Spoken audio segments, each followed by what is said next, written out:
Four code दोस्तों आ गया आप लोग के लिए कोई अमेजिंग पार्ट लेके रिएक्ट प्लस रिडक्स एप्लीकेशन का, यानी कि रिएक्ट प्लस रिडक्स एप्लीकेशन जो हम लोग बनाने जा रहे थे।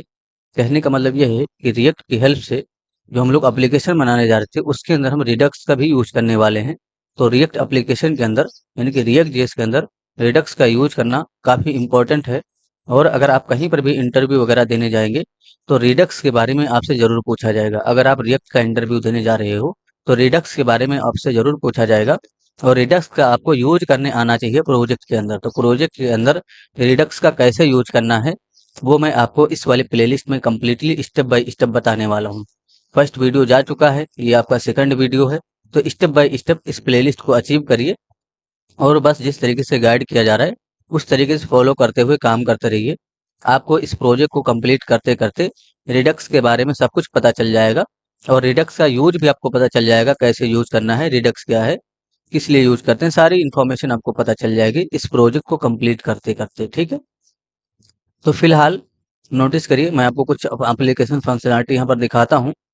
यहाँ पर जैसे मैं कार्ड पे क्लिक करता हूँ तो नोटिस करिए लॉगिन करने बोला गया, यानी कि कार्ड का जो डेटा है वो बिना लॉगिन के आप देख नहीं सकते हो। प्रोडक्ट आप देख सकते हो, कार्ट में ऐड भी कर सकते हो। मैंने ऐड किया, नोटिस करिए 3 हो गया। अगर मैं यहाँ पर इसको ऐड करूँ तो यहाँ पर 4 हो जाएगा। फिर से अगर आप कार्ड पे क्लिक करते हो तो विदाउट लॉगिन आप कार्ड का डेटा नहीं देख सकते हो। पोस्ट पे क्लिक करेंगे तो विदाउट लॉगिन आप पोस्ट का भी डेटा नहीं देख सकते हो, इसलिए आपको लॉगिन करना होगा। तो लॉगिन पे जब क्लिक करेंगे तो डेटा लॉगिन हो जाएगा हमारा। और अब अगर हम पोस्ट पे क्लिक करें तो नोटिस करिए अब हमें सारे पोस्ट दिखेंगे। अगर अब हम मैं कार्ड पे क्लिक करूँ तो नोटिस करिए कार्ड का भी सारा डेटा दिखा। इसी तरीके से इमेजेस, तो ये सारी फंक्शनलिटी हम इसके अंदर बनाने वाले हैं रिएक्ट प्लस रिडक्स की हेल्प से। और इस एप्लीकेशन को बनाते बनाते आप रिडक्स का बेहतर यूज समझ पाएंगे। रिडक्स क्यों यूज करना है सारी इन्फॉर्मेशन आपको पता चल जाएगी। ठीक है, तो फिलहाल हम अपने प्रोजेक्ट के अंदर टेलविंड सीएसएस का सेटअप करेंगे, उसके बाद कुछ डिजाइन करेंगे, फिर मैं आपको रिडक्स वगैरह इंस्टॉल करके और सारी सेटअप करके बताऊंगा। तो स्टेप बाय स्टेप जैसे मैं काम कर रहा हूँ वैसे ही फिलहाल अभी आपको काम करना है। तो इस प्रोजेक्ट के अंदर हम टेलविंड सीएसएस का यूज करने वाले हैं। अगर आपको टेलविंड सीएसएस नहीं आता है तो आपको टेंशन लेने की आवश्यकता नहीं है। टेलविंड सीएसएस पे भी काम करना आप सीख जाएंगे। ठीक है, तो टेलविंड सीएसएस सीखा नहीं जाता है, टेलविंड सीएसएस वेबसाइट है, उसी के हेल्प से हम काम करते हैं। तो वहीं से सारी क्लासेस देखते हैं। अगर आपको सीएसएस की नॉलेज है, यानी कि एचटीएमएल और सीएसएस की बात कर रहा हूँ, वो जो नॉर्मल सीएसएस है उसकी नॉलेज है, बूट स्टेप की अगर आपको थोड़ी बहुत नॉलेज है तो आप टेलविंड सीएसएस में भी काम करना समझ जाएंगे। ठीक है, तो फिलहाल यहाँ पर सर्च कर लीजिए टेलविंड सीएसएस इस तरीके से और यहाँ पर क्लिक करिए। फर्स्ट लिंक दिखेगा, ये देखिए डॉक्स डॉक्स होगा, इस पर क्लिक कर देना है आपको और यहाँ पर आपको इंस्टॉलेशन कमांड दिखेगा। तो npm install -d Tailwind CSS copy कर लेना है कंट्रोल सी करके। और आपका जो प्रोजेक्ट है प्रीवियसली जो हमने बनाया था रिएक्ट की हेल्प से प्रोजेक्ट डेस्कटॉप पे, उस प्रोजेक्ट को आपको सीएमडी में ओपन कर लेना है। मैंने ओपन कर रखा है, रिएक्ट हाइफन रिडक्स के नाम से हमने एप्लीकेशन प्रोजेक्ट बनाया था। अब इसी के अंदर राइट क्लिक करना है, npm install -d Tailwind CSS. तो या तो आप देख के लिख दीजिए, जैसे यहाँ पर लिखा हुआ वैसे आप देख के लिख दीजिए। एंटर प्रेस करेंगे इस तरीके से तो टेलविंड सीएसएस हमारा जो है इंस्टॉल हो जाएगा इस प्रोजेक्ट के अंदर। चलिए जरा कुछ और चीज़ों को इंस्टॉल करना होगा, तो एक कॉन्फ़िग का भी फाइल बनाना है। नोटिस करिए मैंने सीएस जो हमारा प्रोजेक्ट है वीएस कोड में ओपन कर रखा है। यहाँ पर टेलविंड का कॉन्फ़िग फाइल नहीं है, तो कॉन्फ़िग फाइल बनाने के लिए, यानी कि जो कॉन्फ़िग फाइल है उसको बनाने के लिए इस वाले कमांड को कॉपी करेंगे और यहाँ पर लाके पेस्ट करेंगे। ठीक है, यानी कि जो हमारा यह react plus react hyphen Redux वाला एप्लीकेशन नेम है, ये हमने सीएमडी में ओपन कर रखा है। यहीं पर राइट क्लिक करेंगे, npx टेलविंड सीएसएस इनिट, इसको अगर आप इंटर प्रेस करते हो तो आपका जो है कॉन्फ़िग फाइल बन जाएगा। नोटिस करिए यहाँ पर बन गया होगा टेलविन डॉट कॉन्फ़िग के नाम से फाइल। अब इसी के अंदर हमें कुछ सेटअप करना है, तो उसके लिए आपको देखिए नोटिस करिए यहाँ पर देखिए नोटिस करिए यहाँ पर लिखा होगा फ्रेमवर्क गाइड। ठीक है, इस पर क्लिक करना है और फ्रेमवर्क गाइड में आपको नीचे की तरफ इस पर क्लिक कर लेना है, नेक्स्ट पे ऐसे क्लिक कर लीजिए और नीचे की तरफ जाइए। देखिए ये जो एसआरसी वाला लाइन होगा ये वाला, ठीक है, इतना ही कॉपी करना है आपको, बस इतना कॉपी कर लीजिएगा कंट्रोल सी करके इस तरीके से और यहाँ पर लाके पेस्ट कर दीजिए। यानी कि ये जो कंटेंट है इसके अंदर ऐसे पेस्ट करना है आपको, बस इतना ही करना है आपको और कुछ नहीं करना है। ठीक है, तो इसका सिंपल सा मतलब ये हो गया कि ये जो एसआरसी फोल्डर है, अब इसके अंदर हम किसी भी तरह का फोल्डर या फाइल बनाएं सबको जो है टेलविन सीएसएस एक्सेस कर पाएगा, यानी कि सबके अंदर हम टेलविन सीएसएस का यूज कर पाएंगे। चाहे वो जेएसएस एक्सटेंशन कोड में हो, चाहे वो टीएस में हो, चाहे वो जेएसएक्स हो, चाहे वो टीएसएक्स हो, चाहे वो एमडीएक्स हो, ठीक है, यानी कि किसी भी एक्सटेंशन कोड वाली फाइल के अंदर हम टेलविन सीएसएस का यूज कर पाएंगे। बस वो जो फाइल है वो एसआरसी फोल्डर के अंदर होना चाहिए। अगर आपका जो फाइल है वो एसआरसी फोल्डर से बाहर है तो बिल्कुल आप बाहर वाला लोकेशन दीजिए। यहाँ पर अभी हमने एसआरसी का लोकेशन दिया है और यहाँ पर एस्टेरिक लगा हुआ है। इसका मतलब ये हुआ कि एसआरसी के अंदर के सारे फाइल आप एक्सेस कर सकते हो। ठीक है, कुछ और चीज़ों को आपको यहाँ से कॉपी करना होगा। ये देखिए यहाँ पर लिखा हुआ है ना 3 लाइन का कोड, यहाँ पर क्लिक करके इन तीनों को कॉपी कर लीजिए और इसको कट कर दीजिएगा और यहाँ पर आइए, आपको एक फाइल मिलेगा index.css के नाम से एसआरसी के अंदर। ठीक है, इसमें आना है और बॉडी के ठीक ऊपर इन तीनों लाइन को पेस्ट कर देना है। तो आप चाहें तो देख के लिख सकते हो, यानी कि अगर आप चाहें तो ऐसे देख के भी लिख दीजिए, आपको ढूंढने की आवश्यकता नहीं वेबसाइट पे। ठीक है, तो ये सेटअप हो चुका है। अब हम क्या करेंगे, अपना जो प्रोजेक्ट है उसको स्टार्ट करेंगे। तो यहाँ पर लिखिए जरा npm स्टार्ट, ऐसे npm स्टार्ट लिखिए ताकि जो प्रोजेक्ट है वो हमारा कंपाइल होके ब्राउज़र में ओपन हो जाए। तो मैंने npm स्टार्ट लिखा, नोटिस करिए ये ब्राउज़र में ओपन हो गया। ये देखिए है ना, इस तरीके से ओपन हो जाएगा। अब यहाँ पर हम काम करना शुरू करेंगे। तो ये जो फर्स्ट एप्लीकेशन हमने बनाया था रिएक्ट के अंदर वो है, अभी लोड हो रहा है, थोड़ा सा पेशेंस रखेंगे। नोटिस करिए लोड हो गया। तो ये फर्स्ट एप्लीकेशन आपको रिएक्ट खुद बना के देता है। अब यहीं पर हमें काम करना है। तो सबसे पहले आप वीएस कोड में आ जाओ, इसको कट कर दीजिए और ऐप के अंदर यानी कि एसआरसी के अंदर से app.js इस वाली फाइल को ओपन करिए। यहाँ का जितना भी कोड है सब कुछ हटा दीजिए। आपको एक कांस्टेंट बनाना है जरा इस तरीके से ऐप के नाम से, और इसके अंदर आपको ऐसे एरो फंक्शन का डिफिनीशन करना है, रिटर्न कीवर्ड का यूज करना है, पैरेंथेसिस को असाइन करना है, फ्रेगमेंट के अंदर आपको यहाँ पर h1 का यूज करना है इस तरीके से, यानी कि h1 को स्टार्ट कर लेंगे, h1 को क्लोज कर लेंगे और यहाँ पर लिख दीजिए जरा जस्ट फॉर कोड। अभी इस h1 पे हम कुछ टेलविंट का जो क्लास है उसको अप्लाई करके देखते हैं कि वो काम करता है ही नहीं। तो आप ऐसे लिखिए जरा टेक्स्ट हाइफन रेड हाइफन 500। तो ये सब टेलविंट के क्लासेस हैं, ऐसे डायरेक्ट नहीं लिखेंगे, क्लास नेम के नाम से प्रॉपर्टी सेट करेंगे और उसके अंदर लिखेंगे। तो टेक्स्ट हाइफन रेड हाइफन 500 ये दे दीजिए। उसके साथ साथ आप टेक्स्ट हाइफन 9 एक्सएल दीजिए। तो ये सारी क्लासेस टेलविंट की वेबसाइट पे हैं, अगर आप देखना चाहें तो यहाँ पर जाके, अभी हमने एक्सपोर्ट नहीं किया है इसलिए एरर आ रहा है, तो यहाँ पर आप एक्सपोर्ट कर दीजिए सबसे पहले इस एप्लीकेशन को।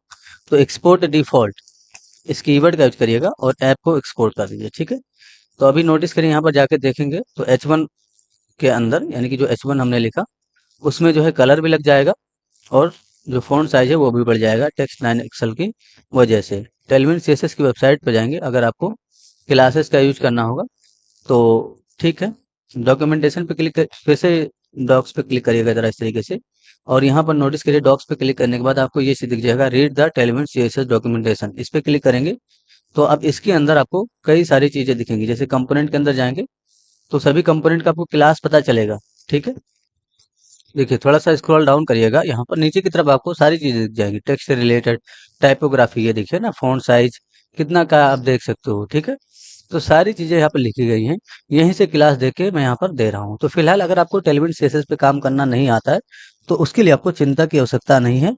धीरे धीरे जैसे जैसे हम काम करेंगे वैसे वैसे हम चीज़ों को सीख जाएंगे। ठीक है, तो सबसे पहले हमें यहाँ पर जो काम करना है वो राउटिंग का काम करना है।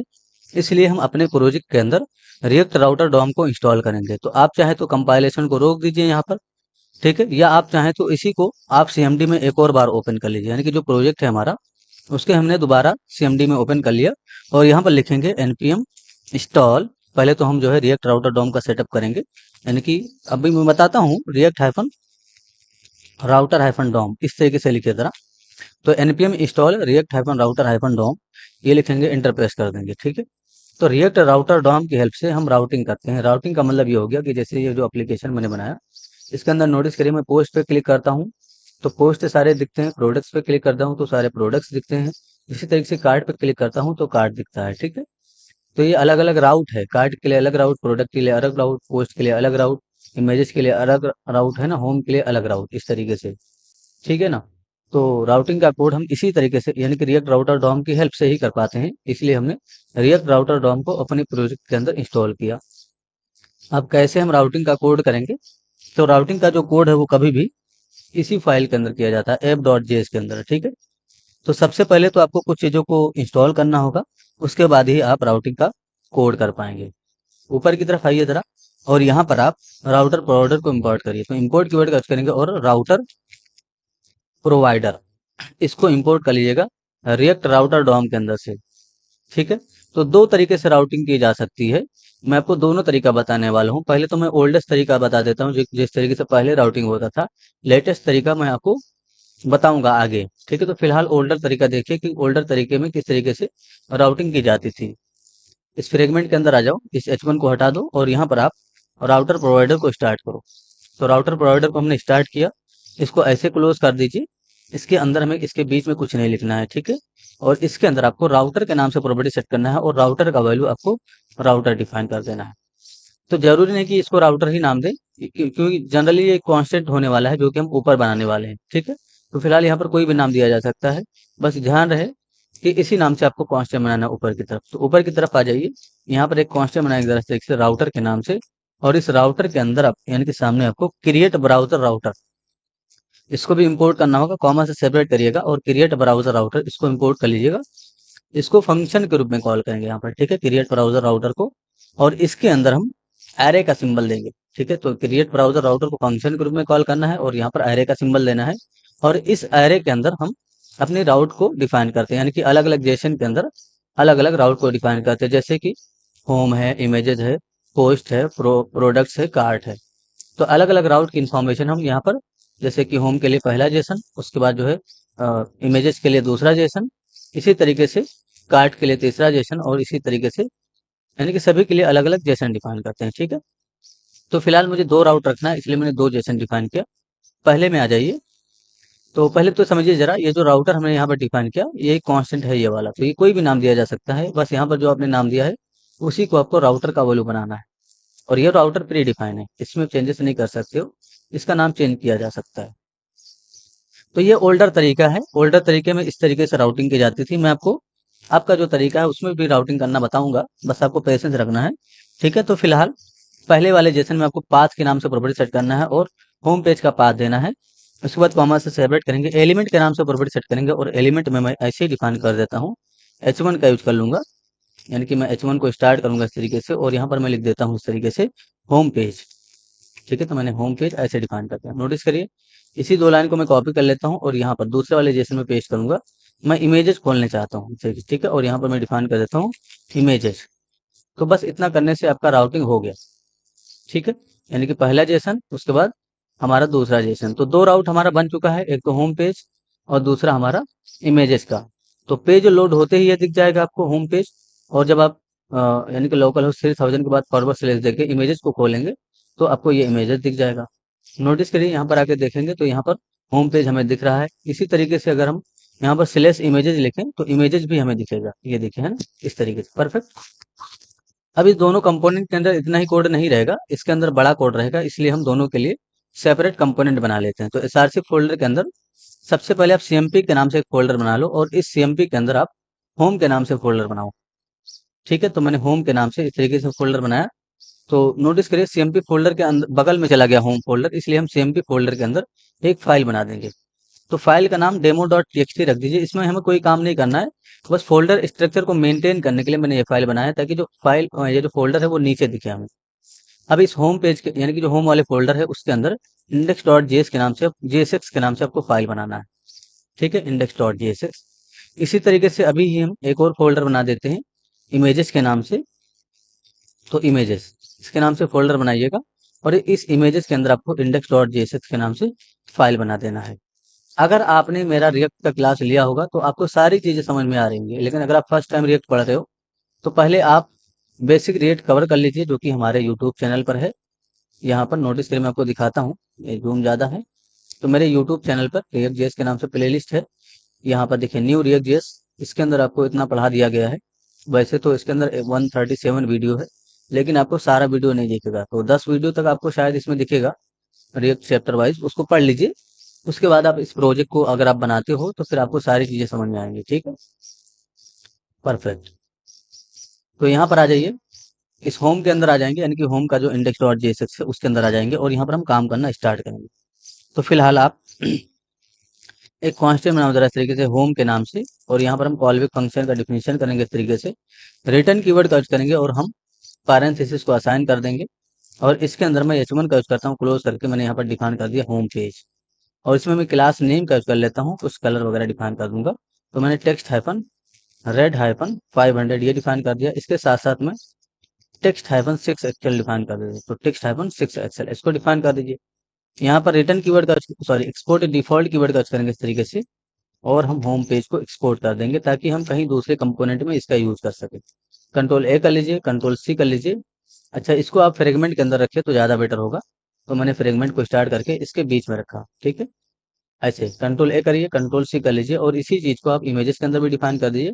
बस फंक्शन का नाम चेंज कर दीजिए, इमेजेस कर दीजिए। यहाँ पर कॉपी करेंगे और इमेजेस को एक्सपोर्ट करेंगे, और यहाँ पर भी हम इमेजेस लेते हैं इससे चीज़, ठीक है। तो नोटिस करिए दोनों कंपोनेंट बन चुका है। अब इसको हमें इंपोर्ट करना है और यहाँ पर डिफाइन करना है। तो आप इंपोर्ट कीवर्ड का यूज करिए इस तरीके से। पहले तो आप होम पेज यानी कि होम को इंपोर्ट कर लीजिए, उसके बाद आप जो है इंपोर्ट कीवर्ड का यूज करिए और इमेजेस को इंपोर्ट कर लीजिए। तो नोटिस करिए फ्रॉम हमने लगाया और सीएमपी फोल्डर के अंदर से इमेजेस को, और सीएमपी फोल्डर के अंदर से हमने होम को एक्सेस कर लिया। अब यहाँ पर हम होम लिख देंगे, ठीक है। तो ऐसे कंपोनेंट का यूज कर लीजिए होम वाले का, इसको क्लोज कर देंगे। और यहाँ पर हम इमेजेस कंपोनेंट का यूज कर लेंगे, तो ऐसे यूज करिए तरह इमेजेस का, क्लोज कर दीजिए, ठीक है। तो अब ये दोनों कंपोनेंट आपका यानी कि आउटपुट के रूप में यहाँ पर दिखेगा। इमेजेस खुला हुआ है इसलिए इमेजेस दिख रहा है। अगर आप होम पेज का रिक्वेस्ट करेंगे तो होम पेज दिखेगा। परफेक्ट।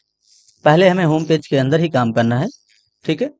तो इस होम पेज के अंदर आ जाओ और यहाँ पर सब कुछ कट कर दीजिए, आप राउटिंग वाला पेज भी कट कर दीजिए, होम के अंदर काम करना है। तो ये जो H1 लिखा था हमने इसको हटा दीजिए। सबसे पहले आपको एक डिव स्टार्ट करना है, और इस डिव के अंदर आपको एक और डिव स्टार्ट कर लेना है, और इस डिव के अंदर आपको H1 स्टार्ट करना है। इस H1 में आपको डिफाइन करना है पेस्ट इमेज यूआरएल।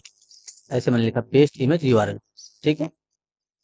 इस तरीके से लिख दीजिए, परफेक्ट। और इसके ठीक नीचे आपको यानी कि इसके ठीक नीचे एक डिव स्टार्ट करना है, और इस डिव के अंदर आपको फॉर्म स्टार्ट कर लेना है। एक्शन नहीं रहेगा फॉर्म के अंदर, हटा दीजिए इस तरीके से।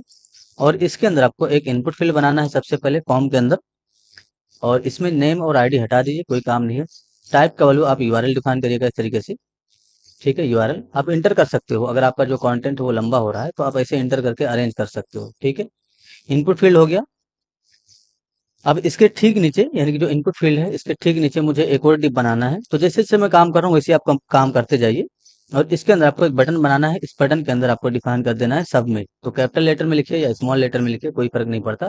मैंने कैपिटल लेटर में लिख दिया। उसके बाद हमें क्या करना है, लिंक कंपोनेंट का यूज करना है। तो लिंक कंपोनेंट आपको रिएक्ट राउटर डॉम के अंदर से इंपोर्ट करना पड़ेगा। ऐसा मैंने स्टार्ट करके क्लोज किया, और इसके बीच में मैं लिख देता हूँ व्यू। तो मैंने ऐसे व्यू लिखा, और यहाँ पर आपको टू का यूज करना है, और इसमें डिफाइन कर देना है कि इस पे जब हम क्लिक करेंगे तो इमेजेस वाला राउट ओपन होगा। तो इमेजेस वाला जब राउट ओपन होगा तो यहाँ पर ऐसे लिखेंगे फॉरवर्ड स्लेश इमेजेस।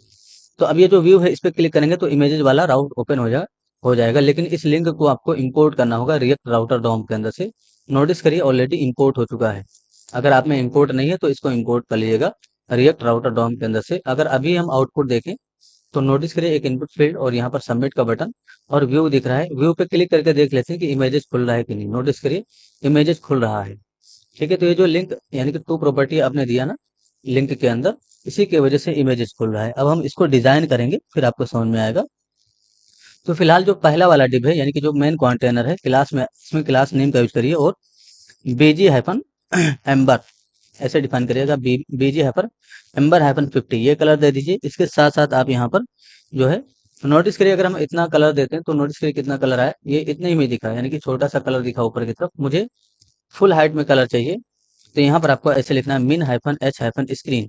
तो मिनिमम हाइट स्क्रीन का मतलब ये हो गया कि हाइट जो है 100 VH, ये देखिए ना 100 VH। तो अभी हाइट 100 VH दिखेगा, जिसकी वजह से पूरे जो है पूरे में बैकग्राउंड कलर आ गया। तो मिनिमम हाइट अगर आपने डिफाइन किया इस तरीके से मिन हाइट स्क्रीन, तो स्क्रीन का मतलब हो गया 100 VH। जैसे हम CSS में लिखते थे ना हाइट 100 VH, वैसे इसका मतलब यहाँ पर हुआ कि हाइट 100 VH। तो मिनिमम क्यों लगाया गया, मिनिमम इसलिए लगाया गया कि मिनिमम इतना रहेगा, जब कंटेंट बढ़ेगा तो ऑटोमेटिक इसका हाइट बढ़ना चाहिए, इसलिए हमने मिन हाइट लगाया, ठीक है। परफेक्ट। अभी इस सबको हमें यहाँ पर सेंटर में रखना है, इसलिए यहाँ पर आपको सबसे पहले फ्लेक्स लगाना है इसी के अंदर, और फ्लेक्स लगाने के बाद आपको आइटम से सेंटर, तो ऐसे आइटम सेंटर डिफाइन करिए और जस्टिफाई का भी यूज आप सेंटर डिफाइन कर दिए। तो टेलीमेंट सीएसएस के अंदर बस ऐसे लिखते हैं, ठीक है ना। नोटिस करिए आइटम सेंटर और जस्टिफाई सेंटर, तो जितना भी कंटेंट था वो सारा आपका सेंटर में आ जाएगा इस तरीके से। परफेक्ट। यहाँ पर आपका इनपुट फील्ड भी है। अब हमें H1 को डिजाइन करना है, उसके बाद हम इनपुट फील्ड को डिजाइन करेंगे। तो H1 पे आ जाइए। H1 इसमें क्लास नेम का यूज करिए इस तरीके से जरा। सबसे पहले तो आप टेक्स्ट का साइज बढ़ाइए, तो टेक्स्ट हाइफन 6 एक्सेल मैंने डिफाइन किया। इसी तरीके से आपको फ़ॉन्ट हाइपन बोल्ड डिफाइन कर देना है ताकि जो फ़ॉन्ट है वो बोल्ड हो जाए, और टेक्स्ट हाइपन वायोलेट हाइपन 500 या 600 कलर दे दीजिए। तो मैंने 600 ये कलर दे दिया। ठीक है, तो आप भी दीजिए। तो जो भी क्लासेस मैं यूज कर रहा हूँ वो भी आपको देना है। रिलोड करके टेस्टिंग करेंगे तो नोटिस करिए जो हमारा टेक्स्ट है वो अब डिजाइन हो चुका है, परफेक्ट। अभी हमें इनपुट फील्ड पे काम करना है।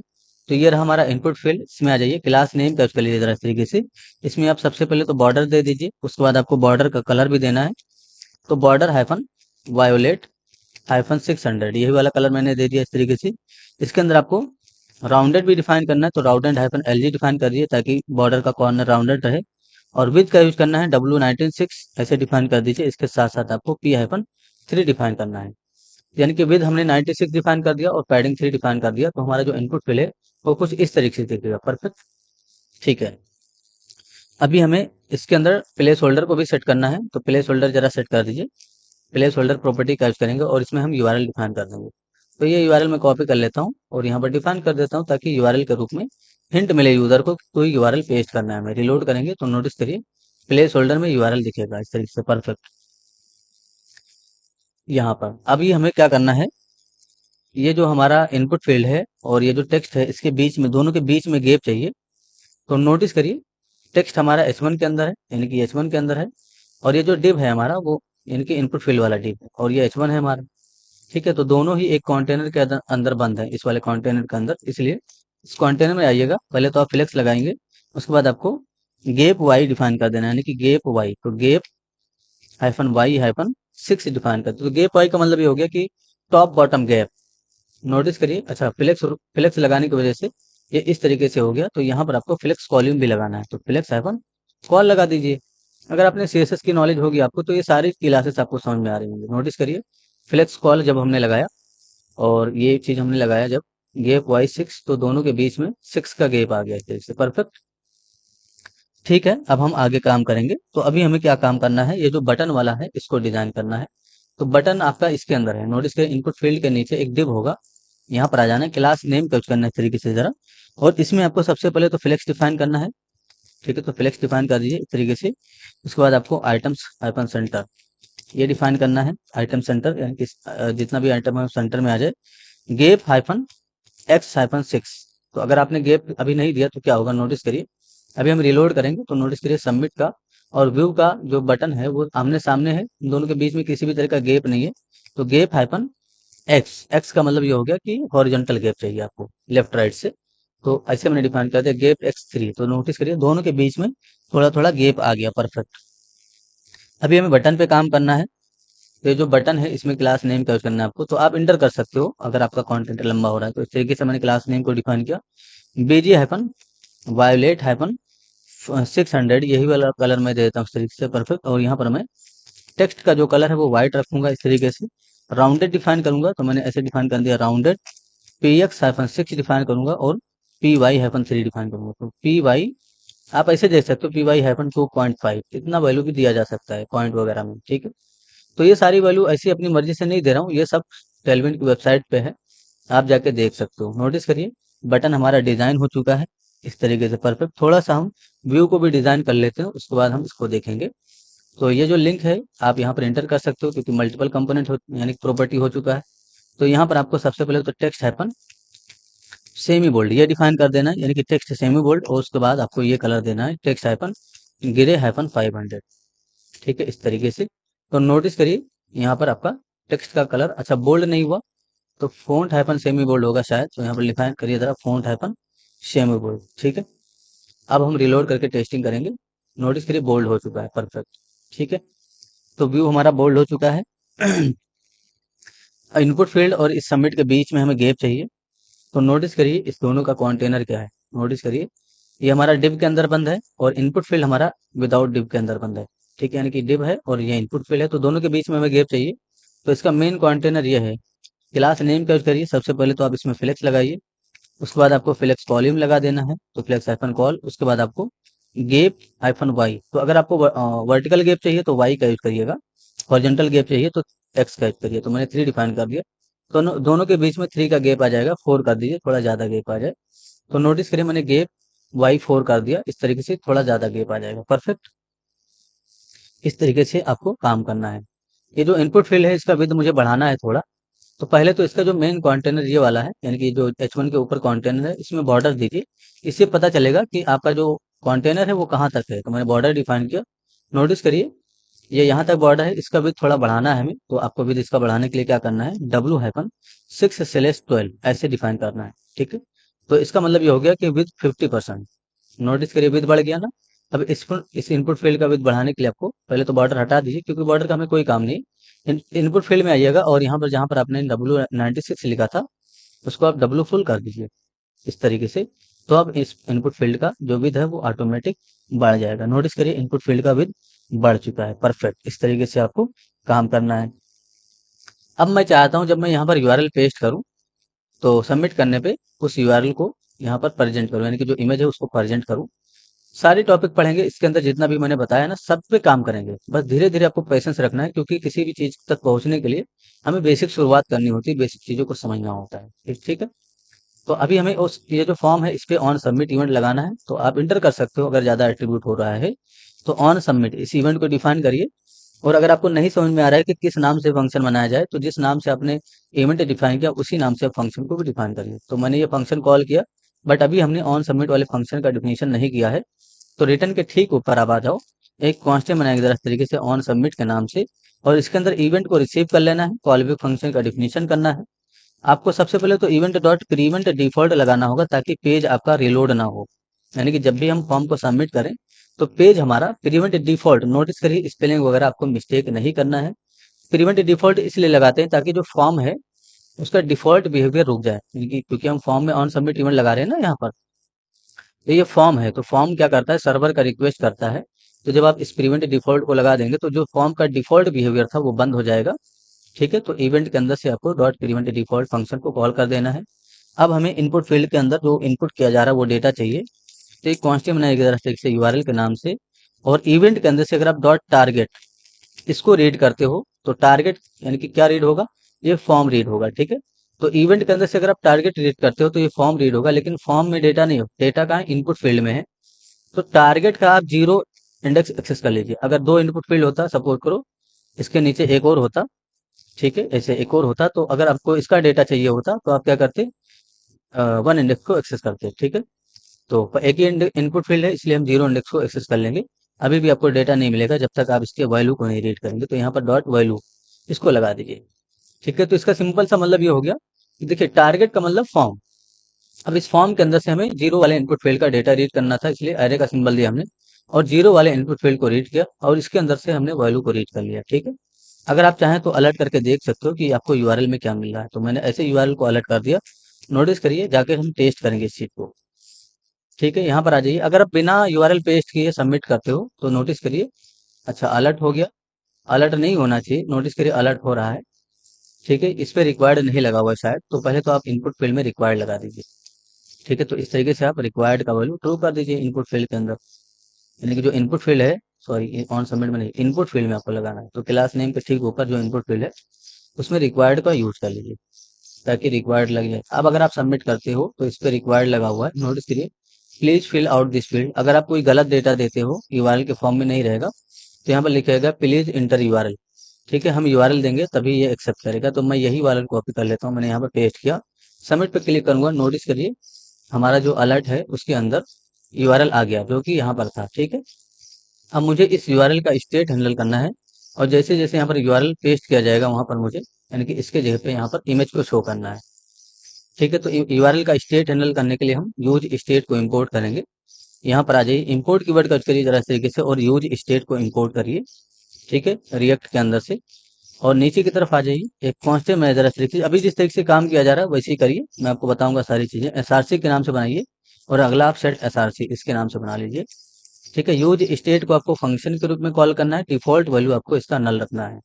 ठीक है, तो अगर आप पहली बार यूज स्टेट का यूज कर रहे हो तो नहीं समझ में आएगा, इसलिए मैं कह रहा हूँ कि बार बार, इसलिए मैं यही कह रहा हूँ कि आप इस वाले प्लेलिस्ट का एटलीस्ट 10 वीडियो तक देख लीजिए, तो आपको सारी चीजें क्लियर हो जाएंगी। वैसे मैं बता रहा हूँ यहाँ पर यूज स्टेट का हमने क्यों यूज किया, क्योंकि यूज स्टेट का हम इसलिए यूज करते हैं ताकि हम किसी का स्टेट हैंडल कर सके।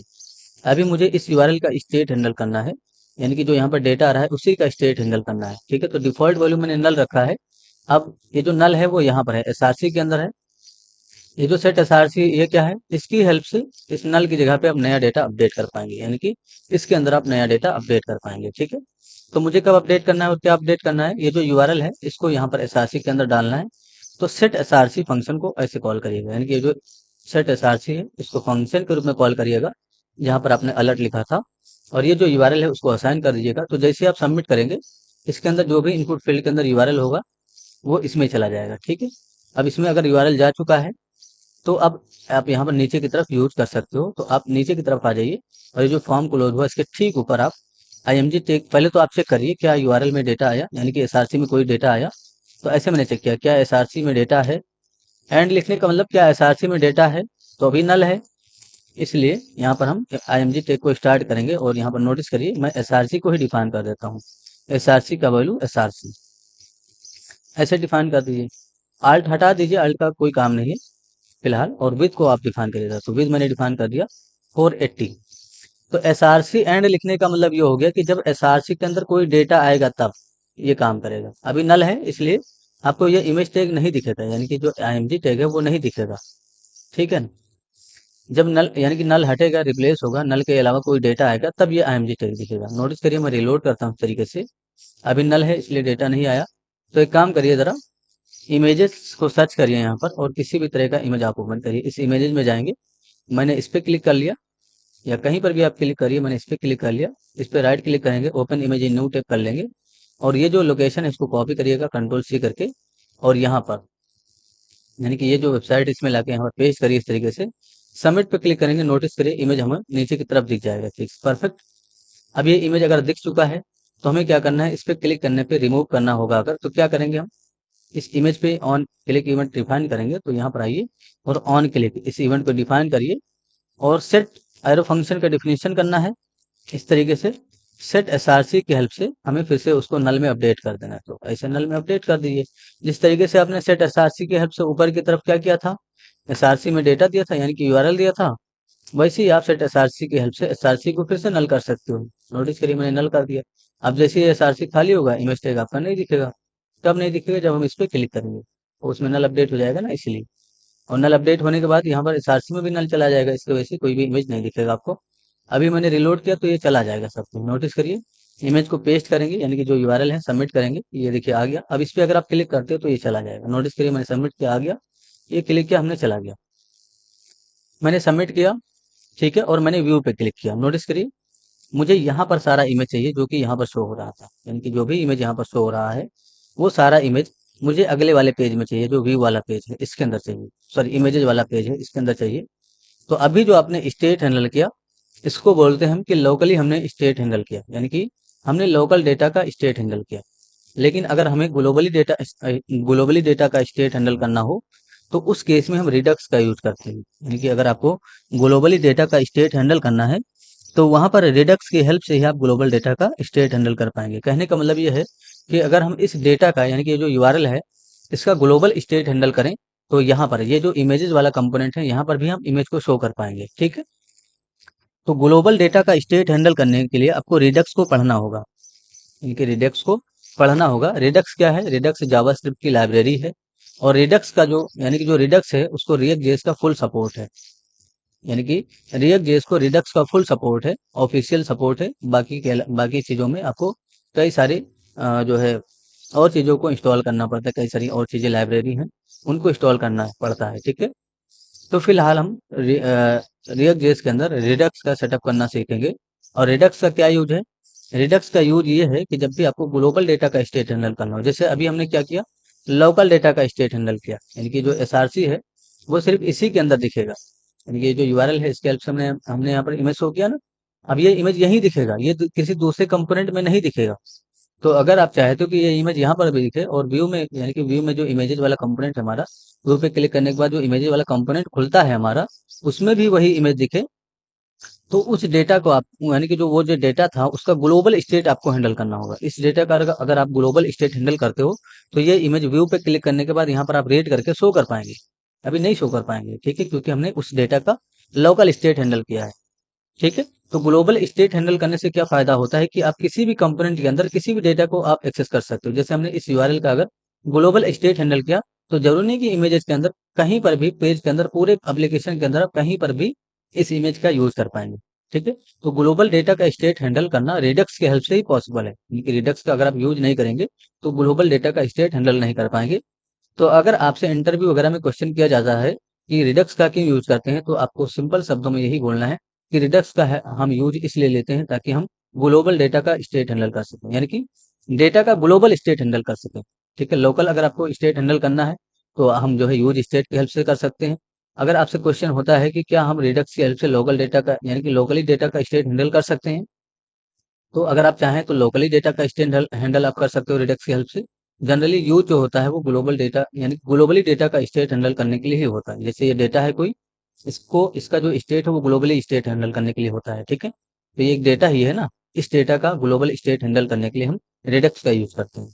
तो बस समझ लीजिए कि किसी भी डेटा का अगर आपको ग्लोबल स्टेट हैंडल करना है तो आपको रिडक्स का यूज करना पड़ेगा।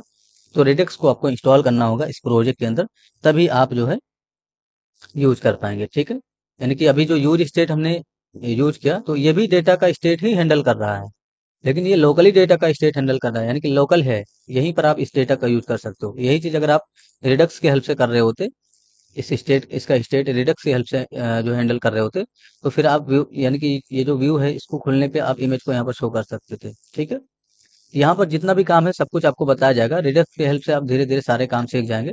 फिलहाल हम अपने प्रोजेक्ट के अंदर जो हमारा रिडक्स है उसको इंस्टॉल करेंगे। ठीक है। तो CLS कर लीजिए और यहाँ पर लिखिए, जो मैं आपको यहाँ पर बता रहा हूँ वही लिखना है आपको। फिलहाल आपको कमांड में आना है और लिखना है npm install, इस तरीके से लिखेगा @redux। ठीक है। @redux js। ठीक है। इस तरीके से लिखेगा /toolkit ये लिखेगा। उसके बाद आपको react-redux ये लिख देना है। तो दो चीजें हम इंस्टॉल कर रहे हैं यहाँ पर। एक तो हम Redux JS slash tool kit, ये एक लाइब्रेरी है, इसको इंस्टॉल करना है। उसके साथ साथ हम रिएक्ट प्लस रिडक्स इसको इंस्टॉल करें, यानी कि रिएक्ट हाइफन रिडक्स। इसी तरीके से आपको लिखना है। तो पहले क्या लिखना है, npm i @ लगाना है। उसके बाद आपको लिखना है रिडक्स जेएस। ठीक है। उसके बाद स्लेश टूल किट स्पेस देना है और रिएक्ट हाइफन रिडक्स इसको आपको इंस्टॉल करना है। अब ये चीज आपका सभी रिएक्ट, यानी कि अगर आप रिएक्ट जेएस का प्रोजेक्ट बना रहे हो और उसके अंदर रिडक्स का सेटअप करना चाहते हो, तो सबसे पहले आपको इन दोनों लाइब्रेरी को इंस्टॉल करना होगा, तभी आपका जो है रिडक्स का सेटअप हो पाएगा। तो ये दोनों लाइब्रेरी याद कर लीजिए। इन्हीं दोनों लाइब्रेरी की हेल्प से आप रिडक्स का सेटअप कर पाएंगे और रिडक्स का यूज भी कर पाएंगे अपने रिएक्ट जेएस एप्लीकेशन के अंदर। मैंने इंटरफेस किया, नोटिस करिए ये दोनों इंस्टॉल हो जाएगा। अब इंस्टॉल हो जाएगा तो हम जो इसका सेटअप है वो नेक्स्ट वीडियो में करेंगे। फिलहाल अब इंस्टॉल करिए और हम जो सेटअप है इसका वो नेक्स्ट वीडियो में देखेंगे कि कैसे इसका सेटअप होगा। आई होप चीजें क्लियर होंगी। किसी भी तरह का इशू है तो जरूर पूछिए, आपकी हेल्प कर दी जाएगी। थोड़ा सा देखिए, अब आपको डिजाइनिंग वगैरह भी बताया जा रहा है, तो थोड़ा सा टाइम तो लगेगा प्रोजेक्ट के अंदर, यानी कि प्रोजेक्ट में टाइम लगेगा और आपको टाइम देना होगा अगर आप सीखना चाहते हो तो। Thanks for enjoying the education of Just For Code. See you soon. जय हिंद, जय भारत।